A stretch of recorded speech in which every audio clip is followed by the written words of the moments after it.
அஸ்ஸலாமு அலைக்கும் அக்கா. நம்ம வாத்து பசங்க ரொம்ப பசி போல இவங்களுக்கு.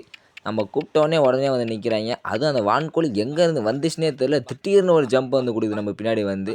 சரி ரொம்ப பசி இருந்தாங்க போல அவங்களுக்கு சாப்பாடை போட்டு மேலே நம்ம லாஃப்ட்டுக்கு போனால் தான் தெரியுது. நம்ம லாஃப்ட்டு க்ளீன் பண்ணி ரொம்ப நாளாச்சுன்னு. ஏன்னா வந்து நம்ம எப்போயுமே வந்து காலைல சாப்பாடை போட்டு கிளம்பிடுவோம் டியூட்டிக்கு. அதுக்கப்புறம் மதியம் தான் வருவோம். மதியமும் சாப்பாடை போட்டு அடுத்து வீட்டுக்கு போயிடும். அதுக்கப்புறம் நம்ம டைம் அது கூட ஸ்பெண்ட் பண்ண முடியாது. இன்றைக்கி சண்டே ஆகிடுச்சு. அது கூட டைம் ஸ்பெண்ட் பண்ணலான்னு போய் உட்காரும் போது தான் தெரியுது லாஃப்ட்டு ரொம்ப கலீஜாக இருந்திருக்கு. சரி என்ன சரி இல்லை லீவ் நாள் தானே நீங்கள் எல்லாத்தையும் க்ளீன் பண்ண சொல்லிட்டு பக்காவாக க்ளீன் பண்ணியாச்சு மக்கா. நம்ம லாஃப்ட்லாம் பக்காவாக க்ளீன் பண்ண உடனே அதை மண் போட்டு எப்போவுமே நம்ம லாஃப்ட்டில் அந்த மண்ணை பெருக்கிறதுக்கு வந்துட்டாங்க பசங்க. போட்ட ஆற்றுல அந்த கல்லுகளெல்லாம் பொறுக்கி சாப்பிட்டுட்டு இருக்காங்களா. சரி ஏன் கல்லை சாப்பிட்றாங்க, கடலையை சாப்பிடுங்க சொல்லிட்டு இவங்களுக்கு கடலையெல்லாம் போட்டாச்சு. அதில் கடல மட்டும் தான் சாப்பிடுவாங்க, போட்டாச்சுலாம் கிடையாது. கடல மட்டும் தான் பொறுக்கி பொறுக்கி சாப்பிடுவாங்க.